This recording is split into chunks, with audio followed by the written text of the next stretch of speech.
So, the students, yesterday we have started the topic structure of an atom, and we have seen that according to Dalton's theory, the atoms are indivisible and the smallest particle of the element or compound. But the recent researches have shown that atom itself consists of different fundamental particles, and these fundamental particles are proton, electron and neutron. And apart from this, I have told you that there are so many other particles which are present in the atom. For example, mesons, hyperons, neutrino, antineutrino, expositron, etc. So there are so many particles. But these particles, proton, electron and neutron, these are called fundamental particles of an atom or subatomic particles of the atom. And we have also studied that atom consists of two parts. The outermost part is the electron, that is the orbits in which the electrons are revolving around continuously, and the other part is the nucleus, and this nucleus is present in the center of the atom and where most of the mass of the atom is concentrated, that we have studied yesterday. And see, the nucleus contains protons and neutrons, and about the protons and neutrons, we have seen the protons are positively charged particle. Protons are the positively charged particle, and they are present in the nucleus, and proton having unit mass and unit positive charge. Now, why it is called unit positive charge or unit positive charge? Now, the positive charge lower than this is not known, and therefore it is called, you can say, unit positive charge. Protons having, you can say, charge 1.6 into 10 raised to power minus 19 coulomb. Minus 19 coulomb. So, about the electron,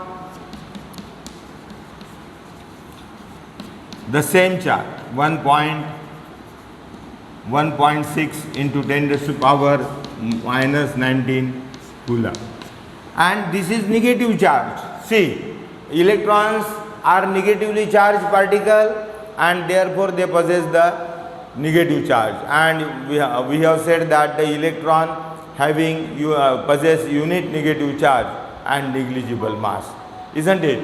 So about the protons possess unit, you can say, unit mass and unit positive charge of 1.6 into 10 raised to power minus 19 coulomb. This is the positive charge present.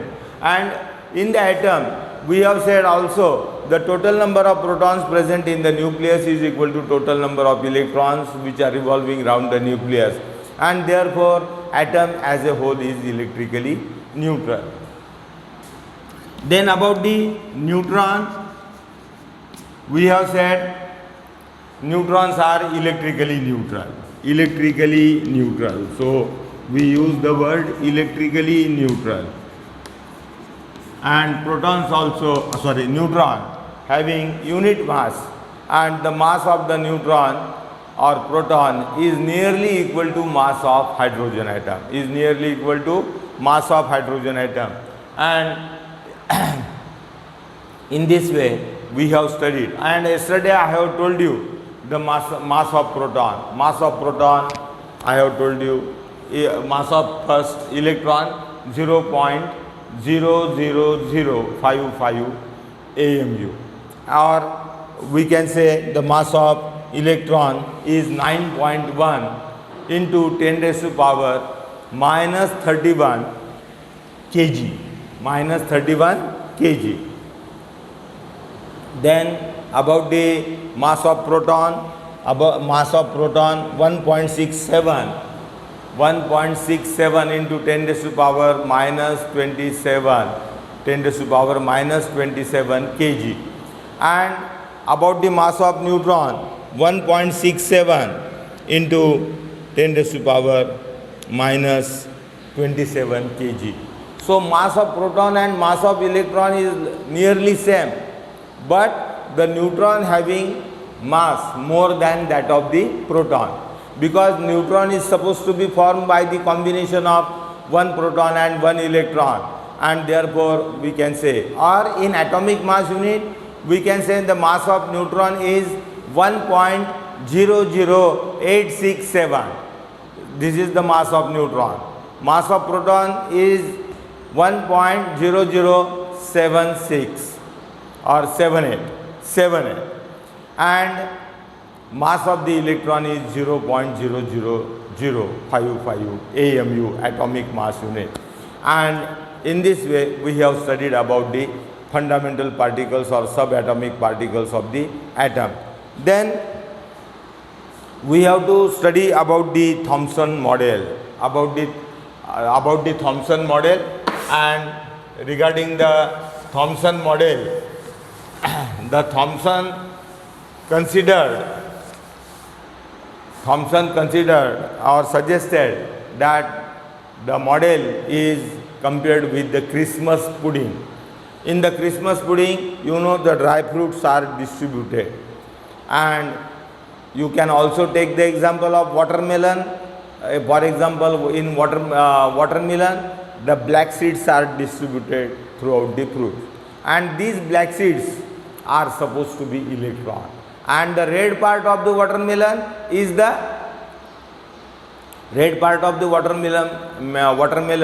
the positive charge. So according to Thomson, that the electrons are distributed in the atom, and the atom, the positive charge is the red part of the watermelon. That means the whole atom is the positively charged, and electrons are distributed just like the, you can say, currents, or that is dry fruits distributed in the Christmas pudding. So and after suggestion of the Thomson, you can say many experiments were carried out to prove this model, but it was found that this model is failed, that is the structure of the atom is failed, which is suggested by the you can say Thomson. So J.J. Thomson, you know, discovered the electron, you can say discovered the electron, and he found that the electrons are, you can say, negatively charged particle. Now this model is failed, and therefore at the same time the Rutherford carried out the experiment. Rutherford carried out the experiment. For example, we have studied the you can say Thomson model, Thomson's model,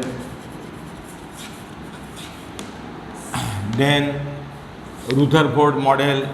So here Rutherford model. Now regarding the Rutherford's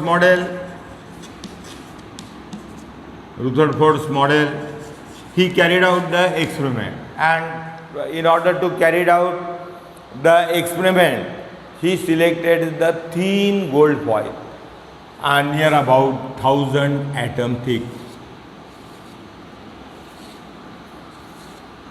1000 atom thick.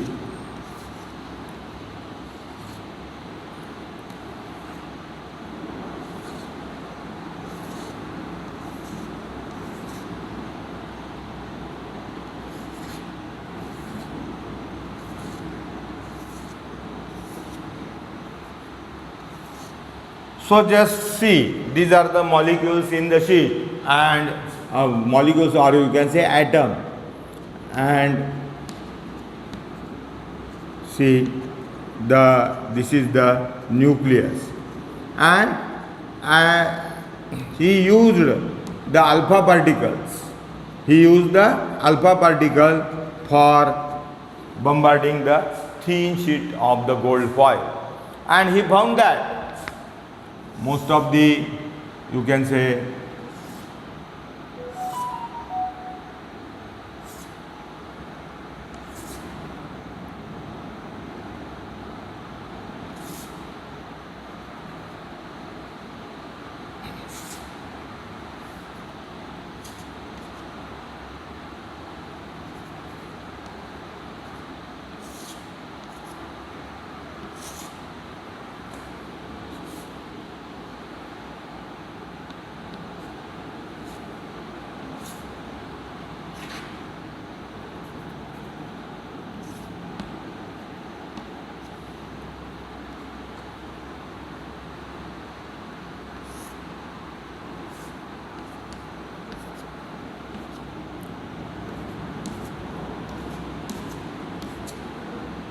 So you will find here, see, he carried out the alpha particle experiment. Alpha particles are helium nuclei, which are represented as 2He4.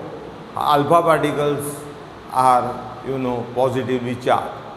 And as the alpha particles are positively charged, he bombarded the alpha particles on the thin sheet of the gold foil, and he found that most of the alpha rays pass directly without deflection. Most of the alpha particle, they pass through the sheet, through an atom without any deflection, and indicating that most of the space in the atom is an empty. Most of the space in the atom is empty. And see, so most of the rays are passing without any deflection, and this indicates that most of the space in the atom is empty. Then only few rays, for example, they get deflected through an small angle. Now the rays which are, for example, touching to the nucleus, for example, this alpha particle is passing through an atom with the touching the nucleus at small part. Touching with the nucleus at small part get deflected through an small angle. Then only one ray out of 12,000 get rebounds back. So only one ray is out of 12,000 alpha particle is rebound back, indicating that alpha particle is rebounds back. Now see, what is the conclusion of the experiment?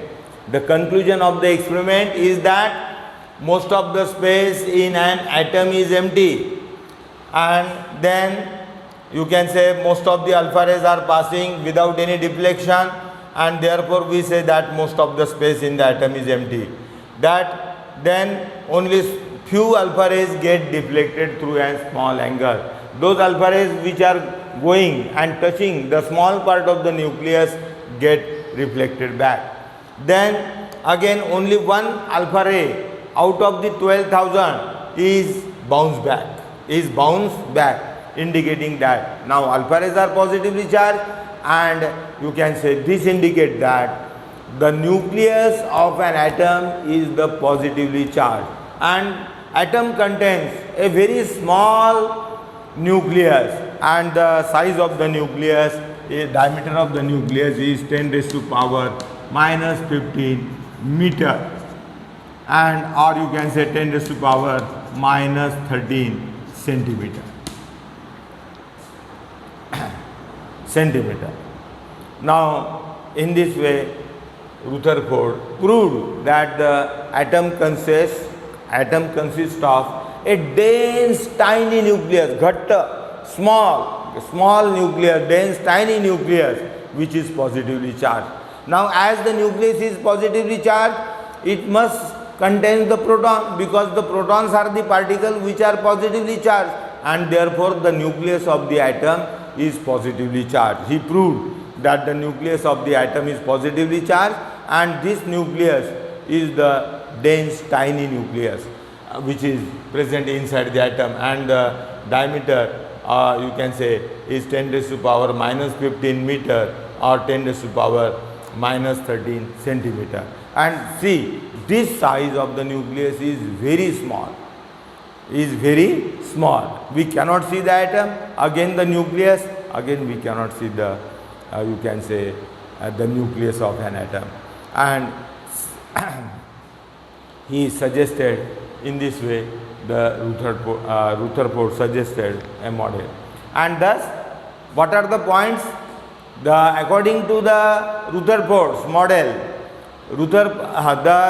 there is a dense tiny nucleus in the center of the atom which is positively charged, and electrons are revolving round the nucleus just like the planets move round the sun. So we can show here that this is dense tiny nucleus which is positively charged, and electrons are revolving round the nucleus. Electrons are revolving around the nucleus. So we can, so this is electron, or we can show another figure, for example positively charged, and you can say this is electron. So this is nucleus. Now what happens? This is nucleus positively charged, this is electron, and this is electron. Now electrons are, he suggested that electrons are revolving round the nucleus just like the planets move round the sun. And see, when he suggests that electrons are revolving round, now you know there is a Coulombic force of attraction. There is a Coulombic force of attraction between positively charged nucleus and negatively charged electron. There is a Coulombic force of attraction. So we can say that this is Coulombic force of attraction, Coulombic force. And similarly, there is a centrifugal force which is acting away from the center. So centrifugal force which is acting away from the center.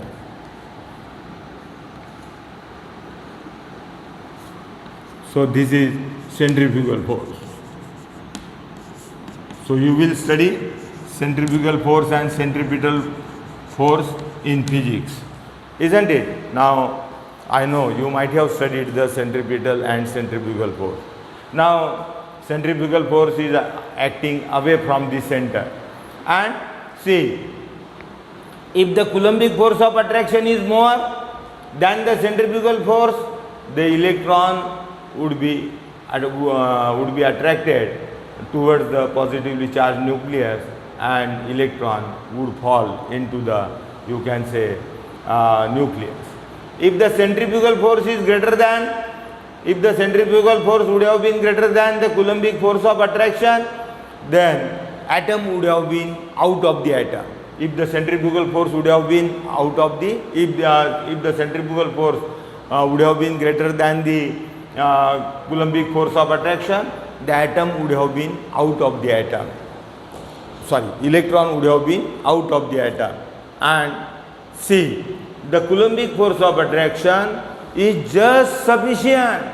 The Coulombic force of attraction is just sufficient to hold the electron in its path, and therefore you say that atom is stable.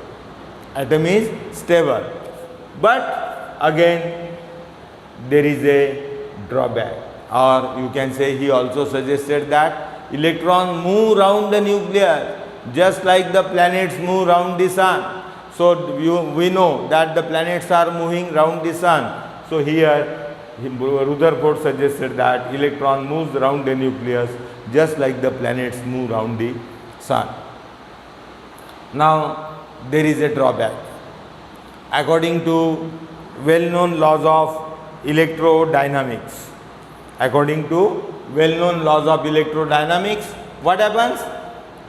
If any charged particle like electron is revolving around continuously, it will lose energy in the form of, it will radiate energy in the form of electromagnetic radiation. So electron is a charged body, electron is revolving around the nucleus continuously, and therefore it will radiate energy in the form of electromagnetic radiation. And if the electron is losing energy continuously, then what will happen? It will follow a spiral path. So it will follow a spiral path. For example, this is the electron, as it is revolving around continuously, so it will follow a spiral path, and finally it will be dropped into the nucleus. It will be dropped into the nucleus. Because for example, if any teacher asks you make the 4 round to the ground, you will run or you will make the round very enthusiastically, or with very high energy. The first round is completed, but in the second round, as your energy is decreasing, you will follow a spiral path to the ground, and you will make the your round short, and thus you can say in the third round again you will follow a spiral path, and at the fourth round again you will follow a spiral path, because there is no energy, because you are losing energy by making the round you are making the round around the ground, and therefore you will lose energy, and as you will lose energy, you can say you will follow a spiral path. Same is the case with electron. As electron is revolving around, so it will lose energy in the form of electromagnetic radiation, and it will follow a spiral path, and finally will be dropped into the nucleus. And in this way, Rutherford model got some drawbacks, and these drawbacks were removed by Niels Bohr. So there is another model, Niels Bohr. So in this way, Niels Bohr, you can say, suggested his model. So have got the idea regarding the Rutherford's model. So regarding the Rutherford's model, we have seen, and the electrons, there is a dense tiny nucleus in the center. So note down or draw these figures in your notebook while learning. Don't sit empty or without notebook, book and pen. Book and pen must be, or pencil is essential, and take down the figure immediately when the teacher is teaching to you. And if you are sitting only empty, that means you are not studying properly, you are not learning properly. So you must draw the figures. So here this is a drawback, that electron will follow a spiral path and will be dropped into the nucleus, and this is the, you can say, drawback of the Rutherford's model. So Thomson model, we have seen Rutherford's model, and Rutherford carried out, you can say, the alpha particle experiment, and by using alpha particle experiment he stated the structure for an atom, and he used the thin sheet of the gold, because gold is highly malleable and ductile, and therefore he used a very thin sheet of the gold, near about 1000 atoms thick. And alpha particle are fast moving particles, and generally they are emitted by the radioactive element, and you can say alpha particles are bombarded on the, you can say, thin sheet of the gold foil, and you see, we have seen that the most of the alpha particle, they passes through the sheet without any deflection, indicating that most of the space in the atom is empty, and the nucleus is very small. The nucleus are positively charged, and because some of the alpha rays get deflected through a small angle, and when they are touching to the small part of the nucleus, they get deflected, because nucleus is positively charged and alpha particles are also positively charged, and alpha particle positive charge repel each other, and therefore there is a deflection. Some alpha particle shows deflection, and only one ray out of 12,000 is rebounds back, because when such alpha particle passes through the nucleus repel the alpha particle back, and therefore we say that the atom consists of very small nucleus, and most of the space in the atom is empty.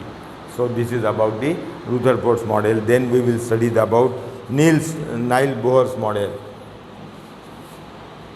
Now regarding the Niels Bohr, he suggested that there is a atom consists of dense positively charged tiny nucleus,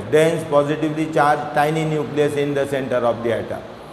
And you know, electron while revolving round.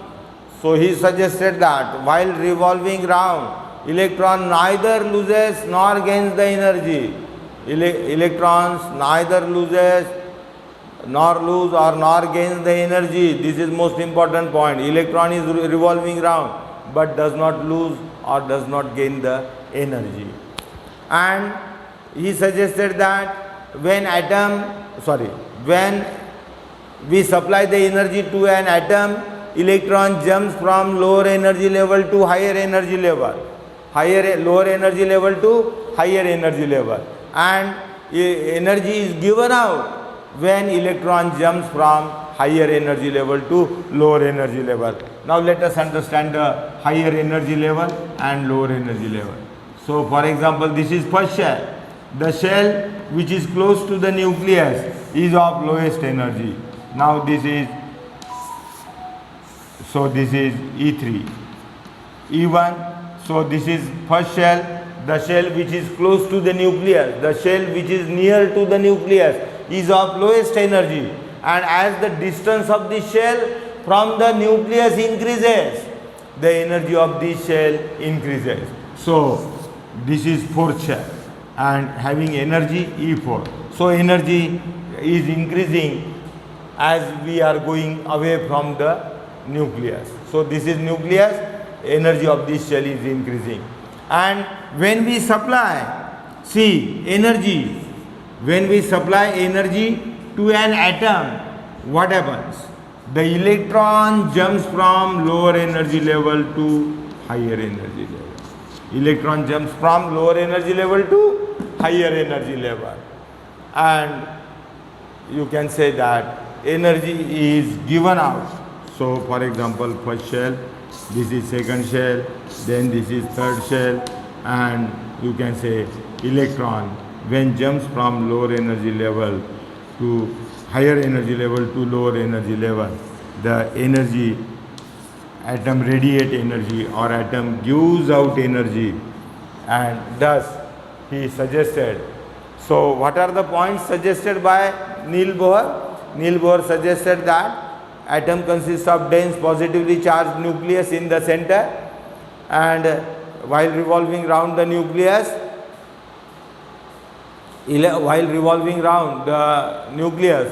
and electron neither loses energy nor gains the energy, and electron rotate round the nucleus in certain fixed orbit which he called stationary orbit or principal shell or main energy level. So he called these orbit as stationary orbit or principal shell or main energy level. And when atom absorb energy, I have told you, electron jumps from lower energy level to higher energy level. Or you can also indicate that electron jumps from lower energy level to higher energy level. So in this way. And about when atom gives out energy when electron jumps from higher energy level to lower energy level. And the difference between these two, for example, when electron jumps from E4 to E3, that is this much amount of energy, E4 minus E3 is equal to the energy lost by energy given out by an atom. So here we will stop and we will continue in the tomorrow's period.